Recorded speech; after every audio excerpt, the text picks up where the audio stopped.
नमस्कार दोस्तों। हम सल्तनत काल स्टार्ट कर चुके हैं और आज हमारा जो टॉपिक रहेगा वो रहेगा गुलाम वंश, जो कि पूरे सल्तनत काल का पहला वंश था। ठीक है, तो गुलाम वंश पे बात करेंगे और गुलाम वंश के शासकों के बारे में बात करेंगे, जिसमें कुतुबुद्दीन ऐबक से लेकर और बड़े शासकों में बलबन लास्ट था, बलबन सॉरी। उसके बाद में कैकुबाद की उम्र जैसे छोटे शासक हुए, बट बलबन के बाद में कोई भी शक्तिशाली शासक नहीं हुआ और जलालुद्दीन खिलजी ने इस पूरे गुलाम वंश को ख़त्म करके और उसके स्थान पर खिलजी वंश की स्थापना करी। ठीक है, तो 1206 से लेकर और 1290 के बीच में जो वंश रहा उसे हम गुलाम वंश कहते हैं। क्यों कहते हैं?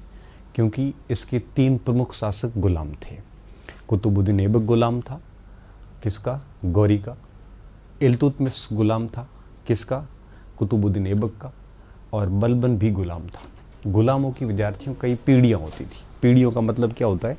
जैसे एक गुलाम उसके जिसको उसने खरीदा था वो भी गुलाम होता था कई बार। तो एक गुलाम की कई 6 7 पीढ़ियाँ होती थी। तो आप ऐसे समझिए कि गुलाम जब किसी पद पर आ जाता था तो वो अपने गुलाम नियुक्त करता था।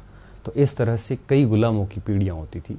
जैसे इल्तुतमिश जो है वो आपके कुतुबुद्दीन का गुलाम था, लेकिन मालिक गौरी ने कुतुबुद्दीन से पहले ही इल्तुतमिश को गुलामी के दासत्व से मुक्त कर दिया था, उसकी वीरता से प्रसन्न होकर।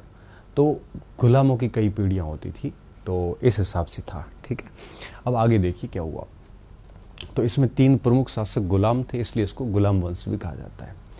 चूँकि इसमें बलबन और इल्तुतमिश जैसे शासक जो थे ये आपके काफ़ी शक्तिशाली शासक भी थे। तो आज हम इस गुलाम वंश की बात करेंगे। सबसे पहले हम हेडिंग देते हैं गुलाम राजवंश, गुलाम वंश। ठीक है, इसके कई सारे नाम हैं, उन नामों पर भी हम चर्चा करेंगे। हाँ ठीक है, अब ये गुलाम वंश जो रहा ये रहा 1206 से लेकर 1290 तक। सारे तुर्क थे और आपको ठीक से पता हो तो मैं आपको सारी चीज़ें बता चुका हूँ कि कौन से तुर्क थे, कौन से अफ़गान थे, कौन से शिया थे, कौन से सुन्नी थे। सारी चीज़ें हम क्लियर कर चुके हैं। गुलाम वंश का थोड़ा सा परिचय देखेंगे पहले, ठीक है, और उसके बाद में प्रमुख शासक।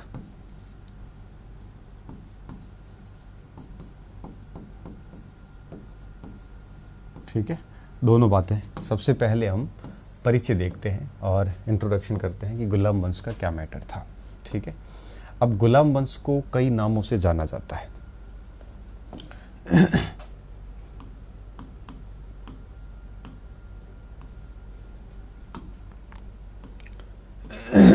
अब देखिए, सबसे पहली चीज, इस वंश को निम्न नामों से जाना जाता है। इस वंश को निम्न नामों से जाना जाता है।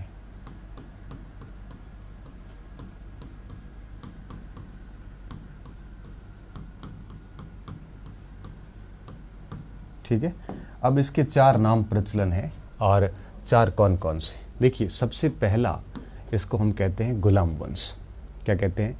गुलाम वंश, इसका पहला नाम दिया जाता है गुलाम अथवा दास वंश। क्या कहते हैं? गुलाम अथवा दास वंश।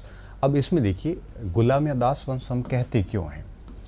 देखो, मध्य एशिया में पहले क्या होता था, दास प्रणाली थी और जो भी कोई गरीब व्यक्ति होता था वो व्यक्ति अपने जीवन यापन के लिए अपने पुत्रों को दास बाजार में बेच देता था और वे पुत्र जो है वो दास बाजार में किसी मालिक के द्वारा खरीद लिए जाते थे और फिर वो दास बन जाते थे। और ऐसे कई दासों की कई पीढ़ियाँ होती थी। फिर कई बार दास से जब राज़ी हो जाता था मालिक तो दास को कोई छोटा सा क्षेत्र दे दिया जाता था, फिर वो भी अपने आगे दास रखता था। तो इस टाइप से दास प्रणाली मध्य एशिया की एक अहम विशेषता रही है। जैसे अगर कुतुबुद्दीन ऐबक की बात करें तो कुतुबुद्दीन ऐबक के परिवार ने उसको निसापुर के मार्केट में बेच दिया था। ठीक है ना। निसापुर के मार्केट में उसको एक काजी ने खरीद लिया था, एक मौलवी थे, उन्होंने उसको लंबे समय तक अपने पास में रखा। उसके बाद में जब काजी की मृत्यु हो गई तो फिर यूँ कहिए कि उस मौलवी की जब मृत्यु हो गई तो उसके बेटे ने उसको पुनः गजनी के मार्केट में बेच दिया। और जब गजनी के मार्केट से बेचा तो वहाँ से मोहम्मद गौरी ने उसको खरीदा और मोहम्मद गौरी ने उससे राज़ी होकर फिर आगे अमीर आखूर, है ना, और इसके साथ साथ आपके सेना का जो पद होता है कैप्टन, वो सब पद दिए और फिर भारतीय क्षेत्रों का है वो वली अहद प्रतिनिधि नियुक्त किया था। तो जब दास के एक प्रकार से कार्यों से प्रसन्न होते थे, दासों का युद्ध में भी उपयोग होता था, हर कार्य में दासों का उपयोग किया जाता था।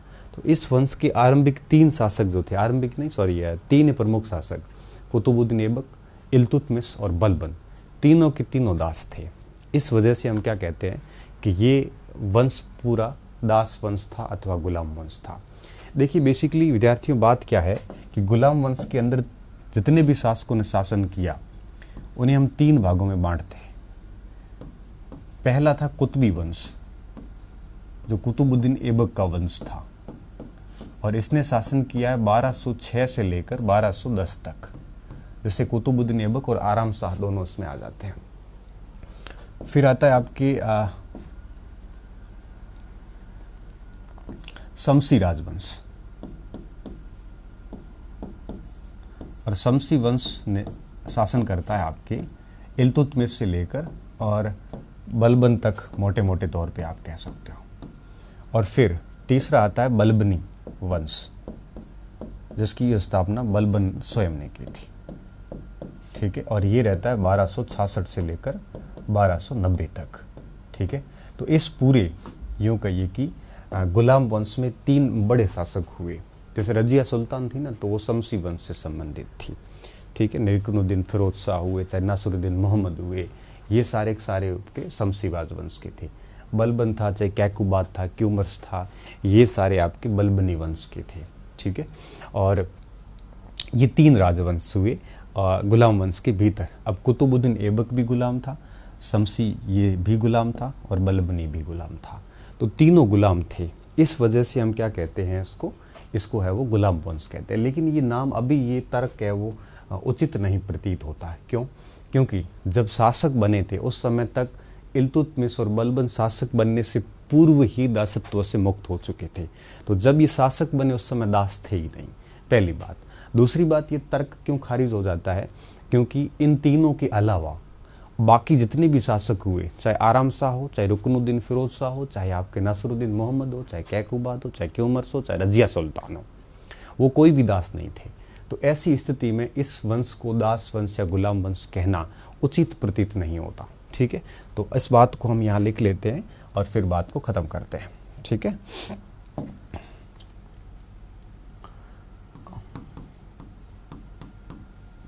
गुलाम वंश के तीनों उपवंश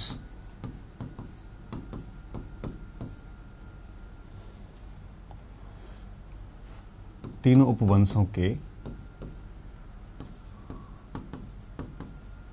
संस्थापक क्रमशः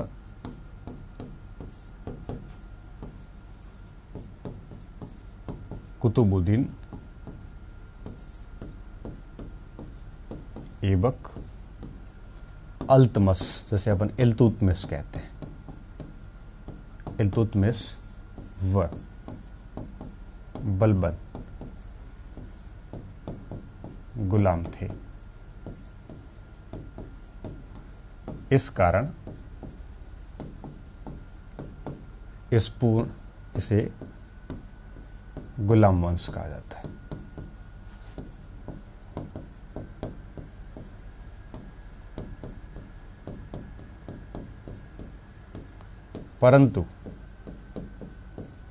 परंतु इल्तुतमिश एवं बलबन सुल्तान बनने से पूर्व ही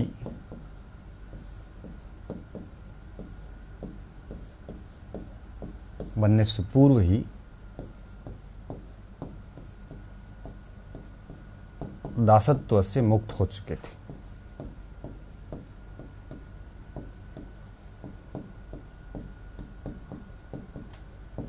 एक बात। और दूसरी बात, तथा इन तीनों के अलावा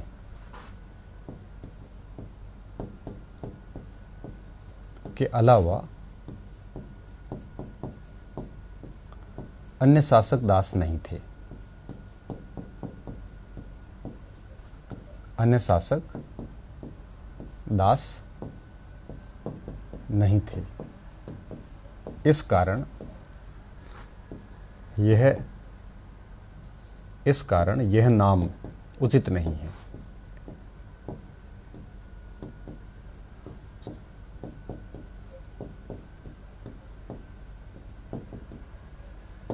ठीक है, तो ये बात होगी कि गुलाम वंश या दास वंश इसका नाम था। एक तो ये बात हो गई। इसका जो दूसरा नाम है ये आप लिख लो, मैं अलग स्लाइड पे आ रहा हूं। इसे मामलुक वंश भी कहा गया है।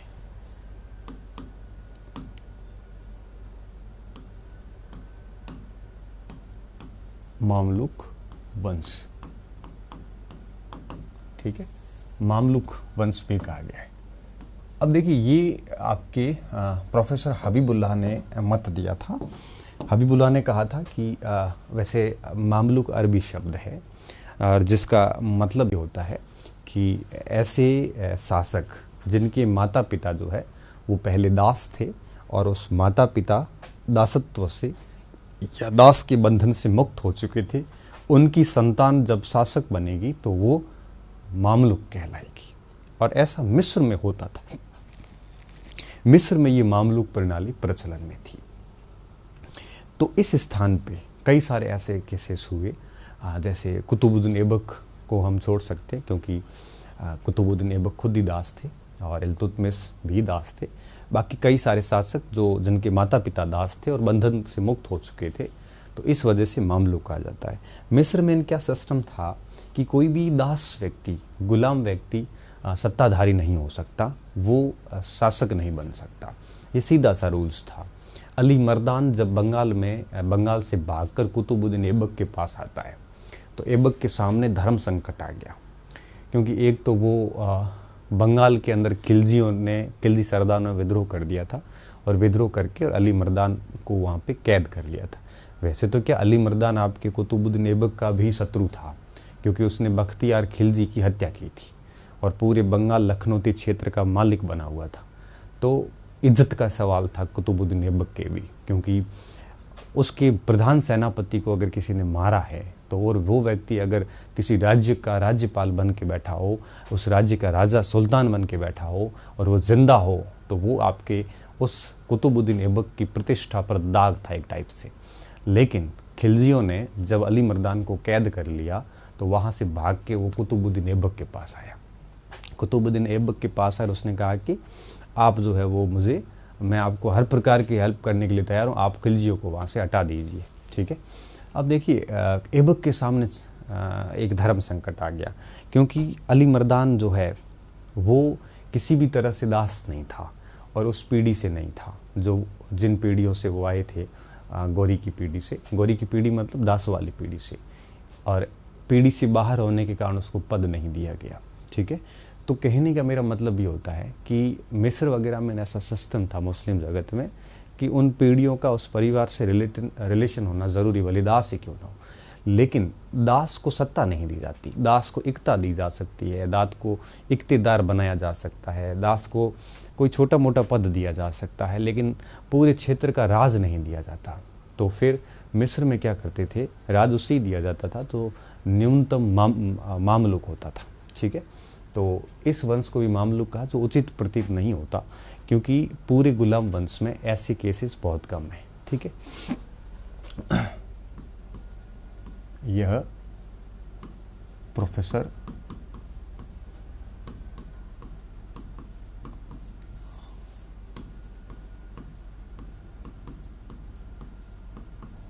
हबीबुल्लाह का मत है।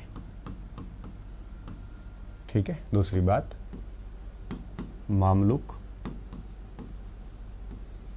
अरबी भाषा का शब्द है, अरबी भाषा का शब्द है जिसका अभिप्राय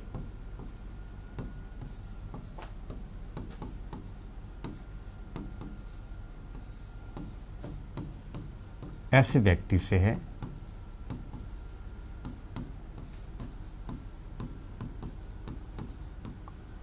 जिसके माता पिता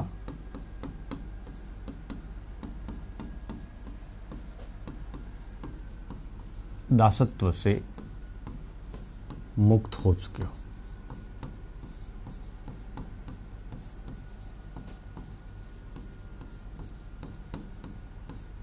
ठीक है, जिसके माता पिता दासत्व से मुक्त हो चुके हो। ठीक है। मिस्र देश में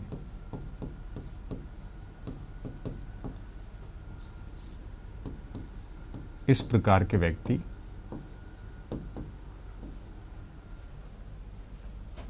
इस प्रकार के मामलुक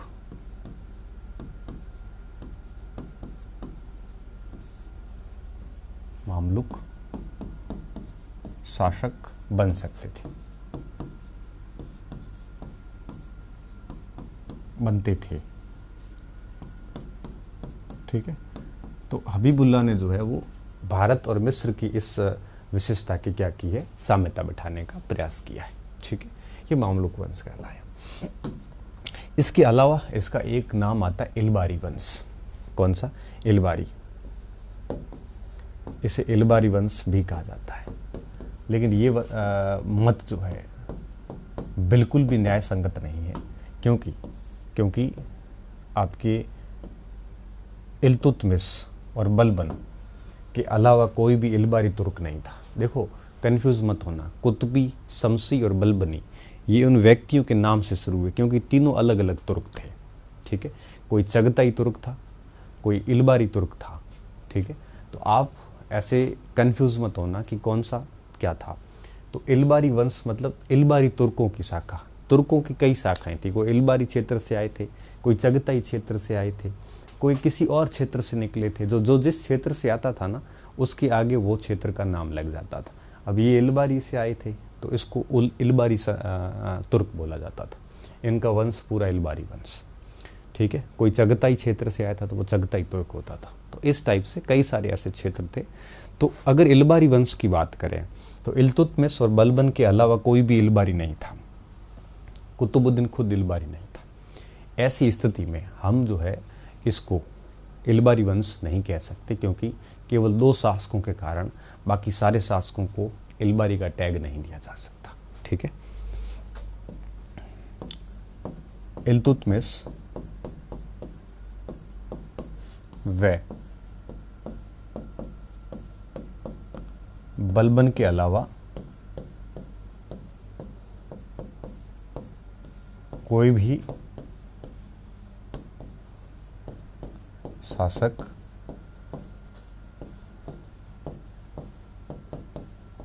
इलबारी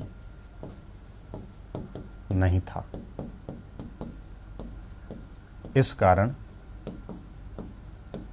यह मत न्याय संगत नहीं है।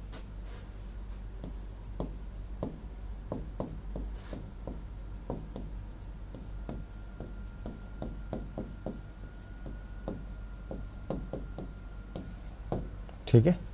तो इलबारी वंश। और एक नाम और आता है आदि तुर्क वंश। क्या नाम आता है? आदि तुर्क वंश नाम आता है, और उसको हम थोड़ा देख लेते हैं। ठीक है, ये लिख लो। चौथा नाम,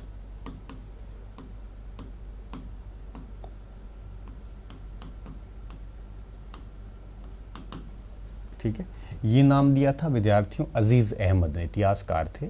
और अजीज अहमद ने कहा था कि भारत में पहली बार तुर्क सत्ता जो है वो इस समय स्थापित हुई थी, तो इसलिए हम इसको आदि तुर्क कहते हैं। देखो, आदि का मतलब क्या होता है? हम आरंभ मानते हैं, जहाँ से हम कहते हैं ना, इस चीज़ का न आदि है न अंत है, मतलब कहाँ से शुरू हुआ कहाँ अंत होगा हमें नहीं पता, उसे हम सनातन बोलते हैं। तो सनातन की जब परिभाषा लिखते हैं तब लिखते हैं कि जिसका न आदि हो न अंत हो। आदि का मतलब होता है आरंभ एक टाइप से। तो भारत में तुर्क सत्ता का आरंभ जो है, आदि जो है, वो यहाँ से शुरू हुई थी। इसके कारण अजीज़ अहमद ने इस वंश को आदि तुर्क वंश कहा है। तो ये नाम मुझे ठीक लगता है। बाकी ये देखो मुझे ठीक लगता है, इसका मतलब ये नहीं है कि ये सर्वमान्य मत है। सर्वमान्य मत इससे संबंध में कुछ हो भी नहीं सकता, क्योंकि नाम है, किसी का कोई भी नाम अपने अपने स्तर पे इतिहासकार देते आए हैं, ठीक है। लेकिन मुझे ये नाम सबसे ठीक लगता है। कई बार इंटरव्यू वगैरह में प्रश्न करते हैं ना कि आपके अनुसार क्या नाम होना चाहिए, तो मैं तो आदि तुर्क कहूँगा, क्योंकि भारत में तुर्क सत्ता पहली बार है वो इन शासकों से शुरू हुई थी, इसलिए उसको आदि तुर्क वंश कहा जा सकता है, ठीक है। तो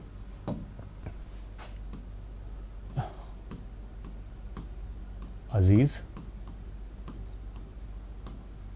अहमद का मत है पहली बात। दूसरी बात, भारत में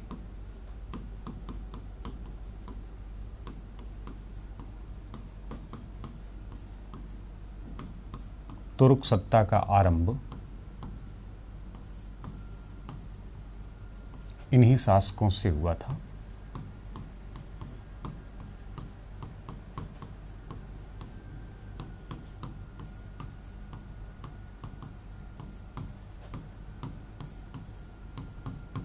इस कारण इन्हें आरंभिक तुर्क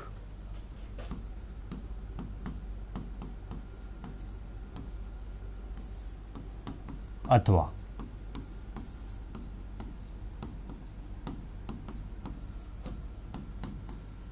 आदि तुर्क नाम दिया गया।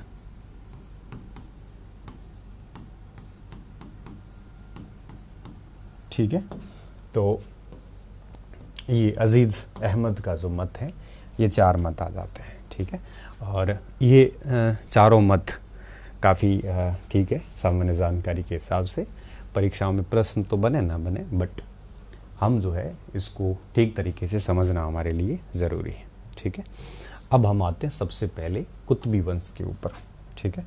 तो एक लाइन लिख लेते हैं अंत में, इस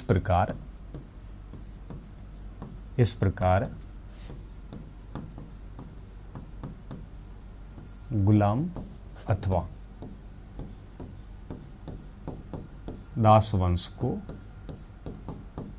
भिन्न भिन्न नामों से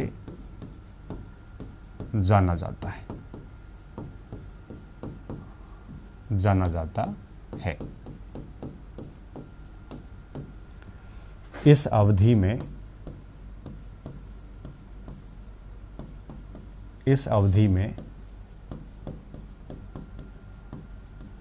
निम्न शासकों ने शासन किया, ठीक है। अब निम्न शासकों ने शासन किया, अब हम क्या करेंगे, एक एक को पढ़ेंगे, ठीक है। सबसे पहले शुरू कर रहे हैं कुतुबी वंश, 1206 से और 1210-11 तक, ठीक है। हाँ, और इसमें दो शासक रहेंगे, एक रहेगा कुतुबुद्दीन ऐबक और दूसरा रहेगा आपकी आराम शाह। आराम शाह को जूद के युद्ध में पराजित करके इल्तुतमिश शासक बन गया था, तो आराम शाह बहुत समय तक नहीं रह पाया। ये दो शासक है वो हमारे अभी कोर्स में हैं, ठीक है। अभी आज के लेक्चर में हम प्रयास करेंगे इनको पूरा करने का, ठीक है। तो सबसे पहले हम ला रहे हैं कुतुबुद्दीन ऐबक को।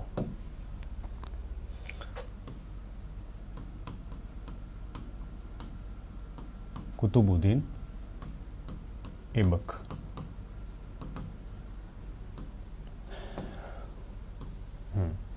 इसमें हम तीन चीजें देखेंगे। सबसे पहले इसका जीवन परिचय देखेंगे, ठीक है। फिर इसकी जीवन यात्रा, जीवन यात्रा को विद्यार्थियों हम 3 भागों में बांट देंगे। गौरी के सहयोगी के रूप में, 3 क्या 2 भाग, ठीक है। सहयोगी के रूप में, दूसरा आएगा आपके स्वतंत्र शासक के रूप में, या भारतीय शासक के रूप में,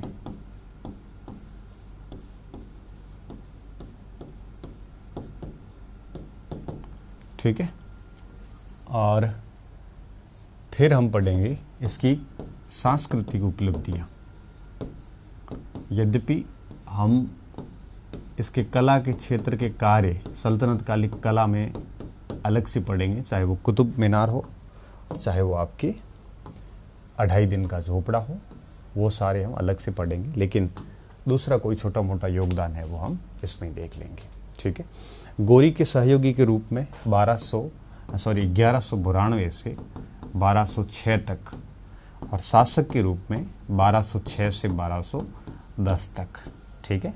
तो इस हिसाब से इसको हमें अब आगे पढ़ने वाले हैं। सबसे पहले हम आते हैं इसके जीवन परिचय के ऊपर, कि इसका जीवन परिचय है वो किस प्रकार से क्या रहा।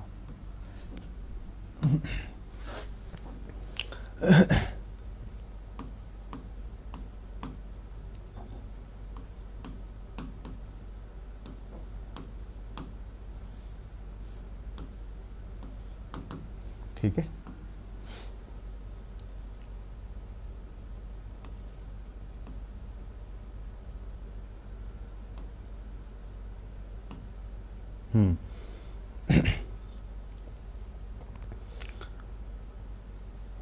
अब देखिए, सबसे पहली चीज, अब ये तुर्क था और इसे कुतुबुद्दीन कहा जाता था, नाम कुतुबुद्दीन था इसका।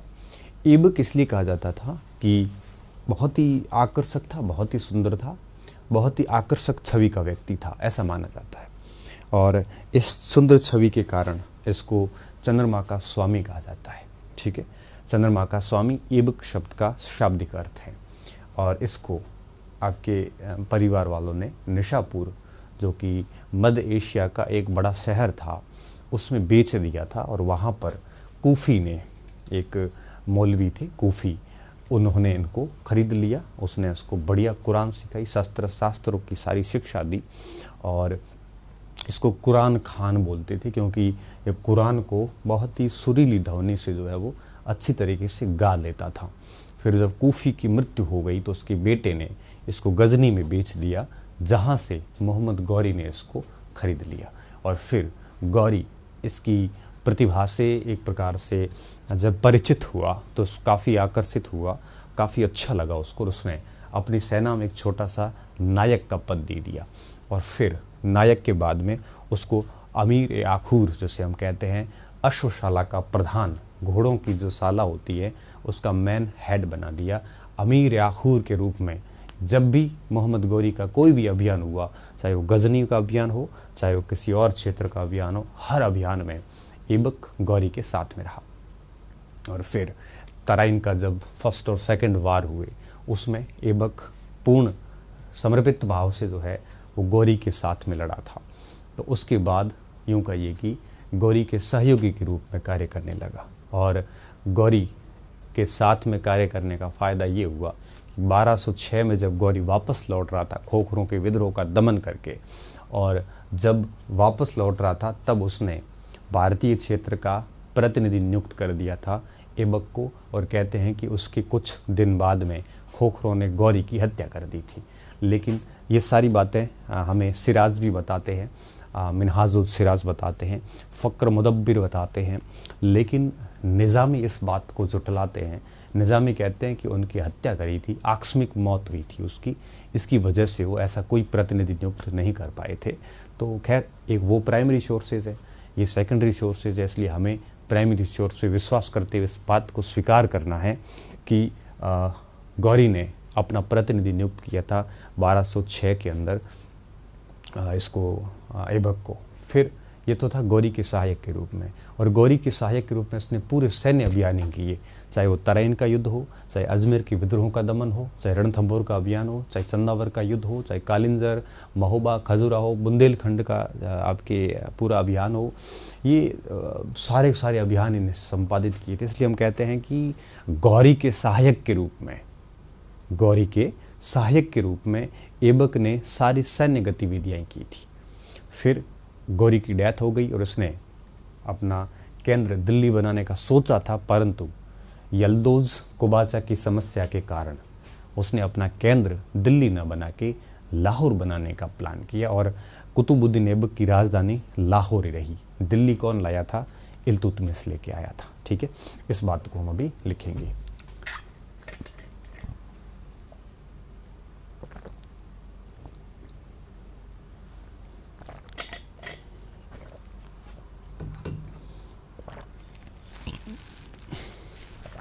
ठीक है।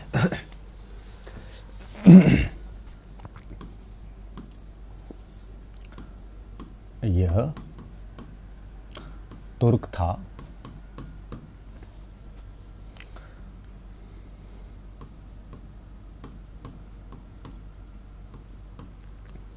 ऐबक का शाब्दिक अर्थ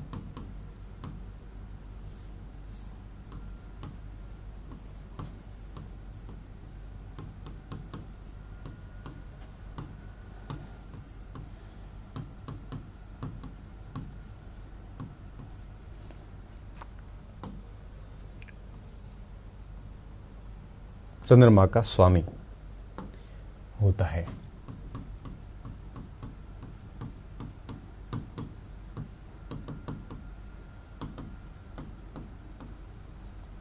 चूंकि इसकी एक अंगुली टूटी हुई थी, इसलिए इसको आपके कुतुबुद्दीन ऐबक के स्थान पे कई बार ऐबक के शाल भी कहा जाता है, चूंकि इसकी एक अंगुली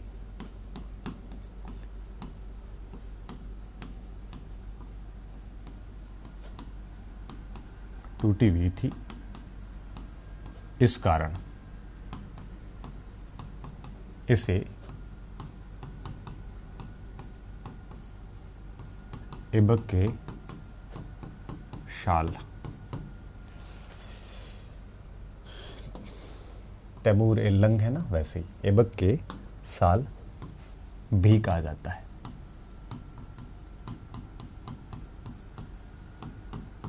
ठीक है, कहा जाता है। इसे सर्वप्रथम निशापुर के अंदर, इसे सर्वप्रथम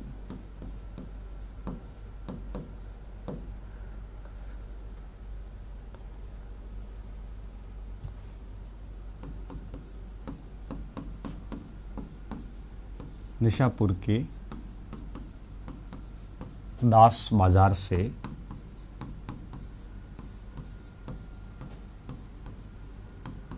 काजी फखरुद्दीन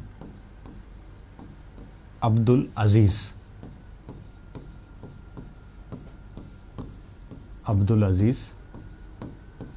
कूफी ने खरीदा था।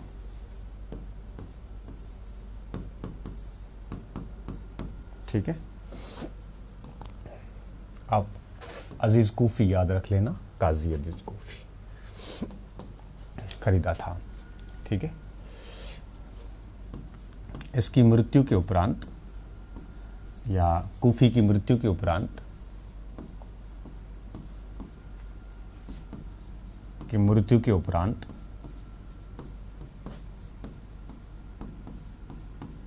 इसके पुत्र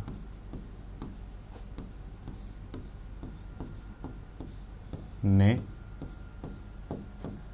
ऐबक को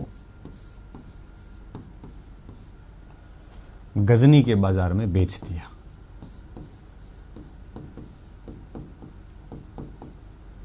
क्या क्या पढ़ाया जाता है हमें, देखो तो सही। गजनी के बाजार में बेच दिया।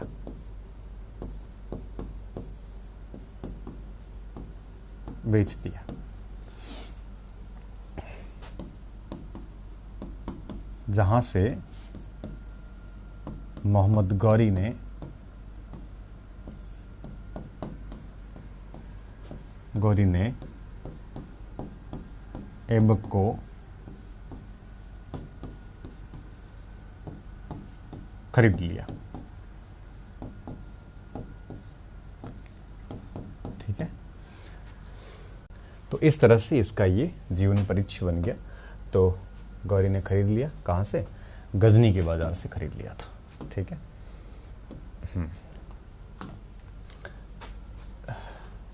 आप ऐसे मत सोचना कि क्या क्या पढ़ना पड़ रहा है। आपके लिए बहुत मस्त महत्वपूर्ण टॉपिक है। 7 से 8 सवाल देखने को मिलते हैं। कॉलेज लेक्चर में 12-15 सवाल आते हैं, नेट में भी आते हैं, और स्कूल लेक्चर में भी 6-7 सवाल बड़े आराम से पूछे जाते हैं इसके। तो मुगल और ये दोनों मिला के आपके लगभग 15 प्रश्न ले जाते हैं दोनों।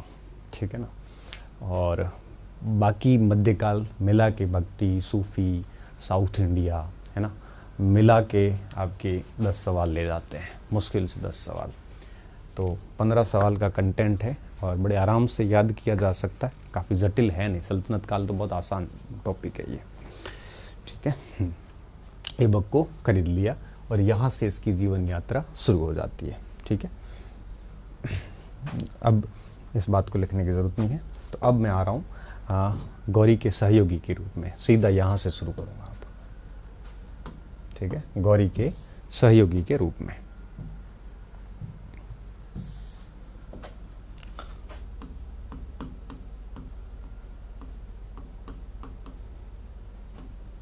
गौरी के सहयोगी के रूप में।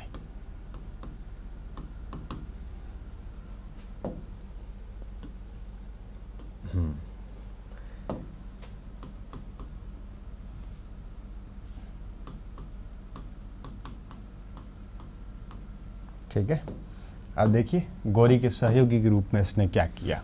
अब गौरी के सहयोगी के रूप में अगर अपन बात करें तो हम ये मानते हैं कि इसका ये संपूर्ण काल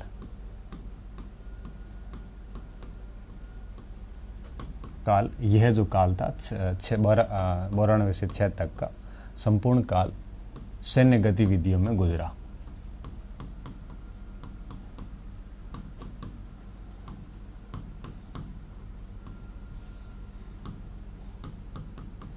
हमने पिछली क्लास में जो सैन्य गतिविधियां लिखी थी 1192 के बाद की, उन सारी गतिविधियों में मोहम्मद गौरी है वो हर जगह साथ में रहा था। ठीक है, तो संपूर्ण काल जो है वो सैन्य गतिविधियों में रहा। सर्वप्रथम इसको सेना में नायक का पद दिया गया। सर्वप्रथम ऐबक को सेना में नायक का पद दिया। ठीक है, कैप्टन जिसे हम कह सकते हैं, नायक का पद दिया गया। तत्पश्चात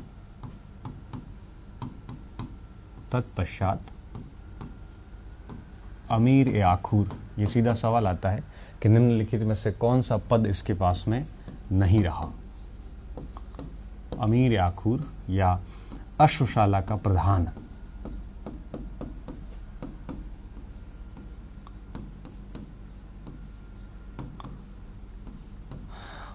अमीर आखुर पद दिया। ठीक है, तथा सेनापति के रूप में, आगे सेनापति भी बनाया, के रूप में इस अवधि में कई युद्ध अभियान किए। इस अवधि में कई सैन्य अभियान किए।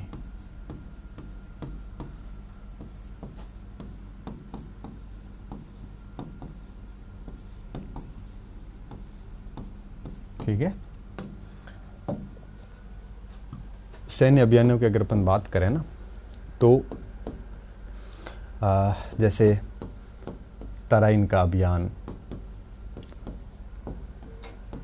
ठीक है, अजमेर के 2 बार का विद्रोह,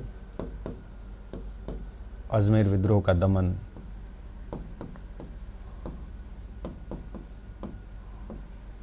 ठीक है। इसके अलावा आपके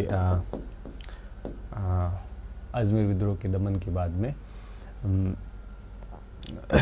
चंदावर का युद्ध,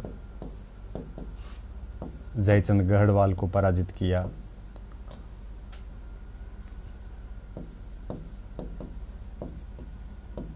ठीक है। इसके बाद में आपके रणथंभौर कोल अभियान,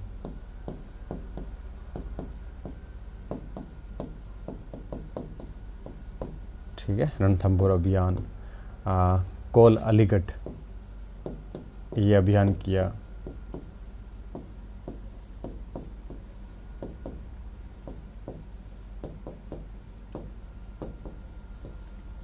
गुजरात की राजधानी अनहिलवाड़ा को लूटा, चालुक्यों की राजधानी थी, ठीक है। परमर्दी देव को पराजित करके बुंदेलखंड जीता, और बुंदेलखंड जैसे ही जीता तो खजुराहो, ये मालवा के जो प्रदेश थे, कालिंजर, महोबा, ठीक है, यहां पर मर्दी देव पराजित हुआ था। तो कहने का मतलब ये है कि ये सारे अभियान जो है, इसने गौरी के सहायक के रूप में, कि इसका पूरा जो जीवन था, ये पूरा जीवन जो है आप यूं कहिए कि सैन्य अभियानों में व्यतीत हुआ। और इन सारे सैन्य अभियानों से प्रसन्न होकर, राजी होकर, और क्या किया, गौरी ने इसको भारतीय क्षेत्रों का अपना उत्तराधिकारी जो है वो नियुक्त किया, ऐसा हम मानते हैं। इसको मैं आगे लिख रहा हूं, ठीक है। उक्त अभियानों से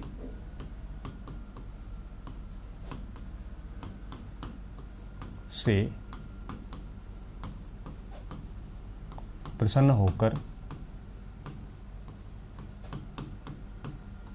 गौरी ने 1206 में ऐबक को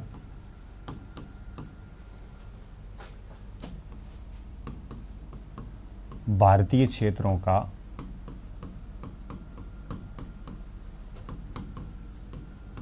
अपना प्रतिनिधि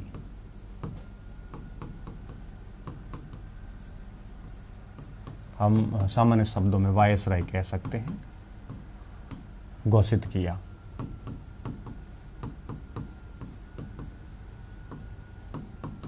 मलिक का पद दिया।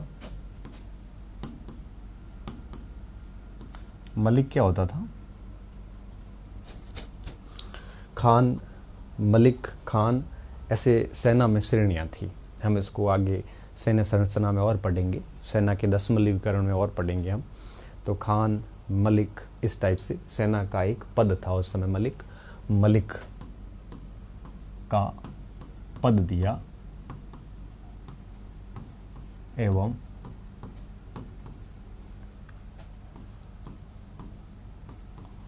वली अहद अर्थात प्रतिनिधि घोषित किया।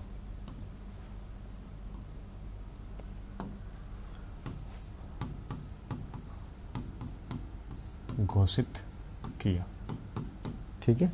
इतिहासकार के निजामी जो है वो इस बात से सहमत होते नजर नहीं आते, क्योंकि उनका ये मानना था कि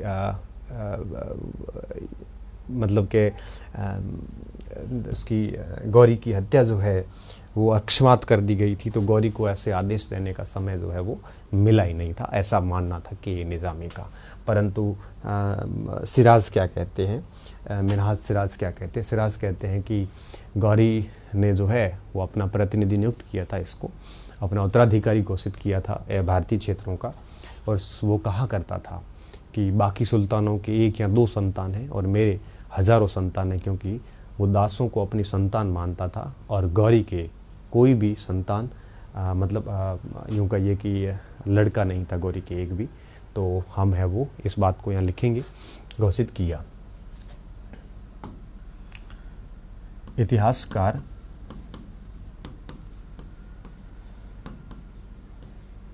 के निज़ामी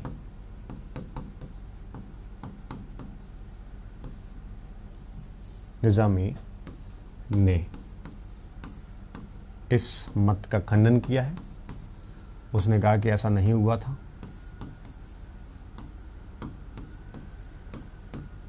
वहीं समकालिक इतिहासकारों ने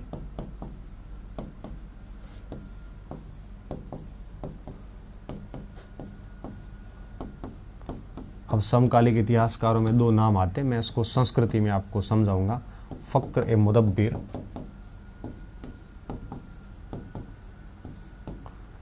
समकालिक इतिहासकारों ने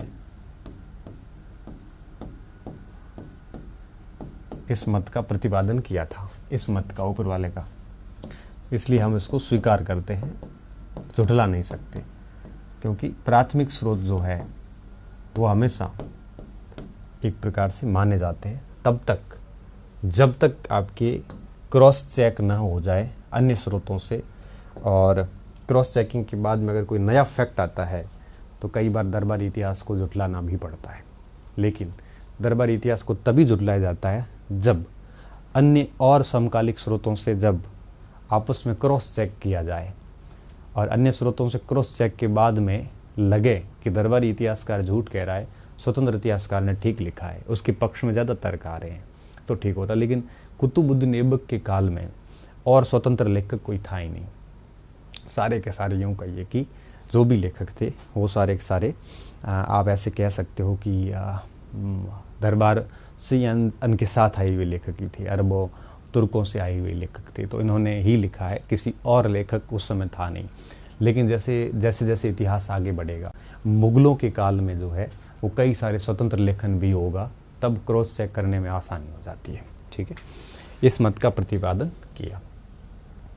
ठीक है, और ये मत जो है फ़क्र मुदब्बिर, और साथ में एक नाम और आएगा मिनहाज सिराज। ठीक है, सिराज ने भी लिखा था, सिराज उसी समय से संबंधित है, हालांकि इसने लिखा तो इल्तुतमिश के काल में था बाद में, लेकिन इसने वो काल देखा था। सिराज क्या लिखता है कि गौरी कहता था कि अन्य सुल्तानों के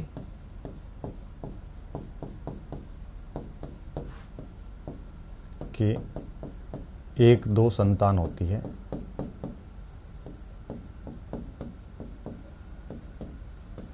मेरे 1000 पुत्र हैं। कौन थे ये सब? दास थे। ठीक है ना, तो ये सिराज का स्टेटमेंट था। तो इस टाइप से आप कहेंगे कि गौरी के सहयोगी के रूप में उसका यही कार्य था। तो 1192 से 1206 तक इसने गौरी के शासन व्यवस्था को भारत में एस्टैब्लिश करने का प्रयास किया। और पृथ्वीराज चौहान तो 1192 में हार गए, लेकिन अन्य जो राजपूत शासक थे वो अभी भी संघर्ष कर रहे थे। तो जैसे अजमेर में विद्रोह होना हो, चाहे रणथंभौर में विद्रोह हो रहे हो, चाहे वो बुंदेलखंड में हुए हो, चाहे गुजरात में हुए हो, चाहे कन्नौज में हुए हो, चाहे बदायूं में हुए हो, इन सारे विद्रोहों का दमन किया और एक एक शासक को जब पराजित किया तब जाके सल्तनत का एस्टैब्लिशमेंट हुआ 1206 में। इसलिए हम मध्यकालीन भारत का इतिहास जो है वो 1192 से शुरू ना करके 1206 करते हैं, क्योंकि 1192 महज आगाज़ था और 1206 जो है वो यूं कह सकते हैं कि एक नए वंश का आगाज़ था और राजपूतों का और भारतीय शासन पद्धति का अंत था। और 1192 था, ये भारतीय शासन पद्धति के अंत का आगाज़ था और अंत 1206 में हो गया। और मुस्लिम शासन प्रणाली का आगाज़ जो है वो यूँ कहिए कि आरंभ हो चुका था और धीरे धीरे 1206 में ये वेल एस्टैब्लिश हो गए और फिर मजबूती के साथ आगे बढ़े। और फिर जब तक लोधी वंश, मुगल, बाबर वगैरह आएंगे तब तक ये है वो शक्तिशाली होते गए और सल्तनत का लगातार एक प्रकार से एक्सपेंशन होता रहा, विस्तार होता रहा। ठीक है, अब हम आते हैं भारतीय शासक के रूप में गौरी।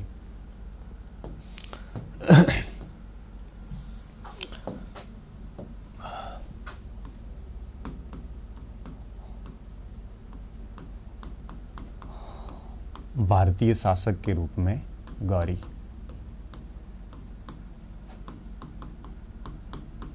गौरी क्या, सॉरी, ऐबक।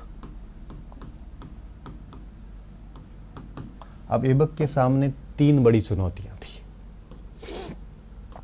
पहली चुनौती ये थी कि गौरी मर चुका था और ऐबक दास था, और दास को एक प्रकार से सुल्तान बनने का कोई हक नहीं था।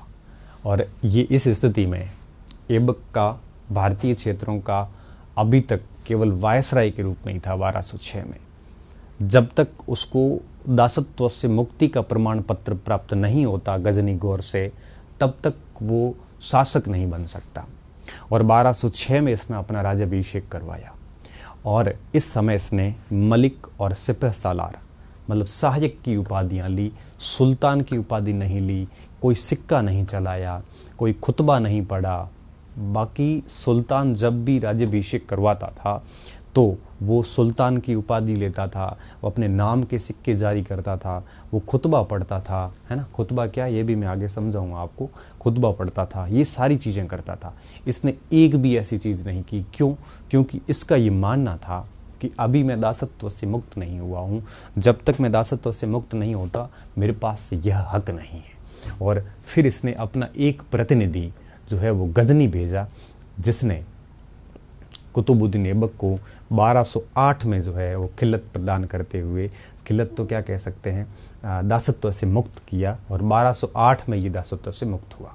फिर 1210 में इसकी मृत्यु हो गई। यहाँ पे एक चीज़ और गौर करने योग्य है, वो ये कि 1208 में दासत्व से मुक्त हो गया, लेकिन इसके शासनकाल में 3 समस्याएं बड़ी बनी हुई थी। एक समस्या तो मैंने आपको बता दी, दासत्व वाली। दूसरी जो अहम समस्या थी वो थी आंतरिक समस्या। आंतरिक समस्या क्या थी? अली मर्दान वाली समस्या। मतलब भारतीय क्षेत्र उस समय एक दूसरे शासन व्यवस्था को एक्सेप्ट नहीं कर रहे थे, तो उनके विद्रोह को किस तरह से शांत किया जाए, उनकी आकांक्षाओं को किस तरह से शांत किया जाए, उनके एक प्रकार से जो विरोध है उसको किस तरह से है वो शांत किया जाए। एक ये समस्या थी, आंतरिक समस्या। एक बाहरी समस्या थी जिसमें गजनी का गवर्नर यल्दोज भी भारतीय क्षेत्रों पर अपना हक जताने लगा था, क्योंकि वो तो क्या दास है, उस दास को तो अधिकार ही नहीं है। कुबाचा भी अपना हक जताने लगा था, मुल्तान उच्च का गवर्नर।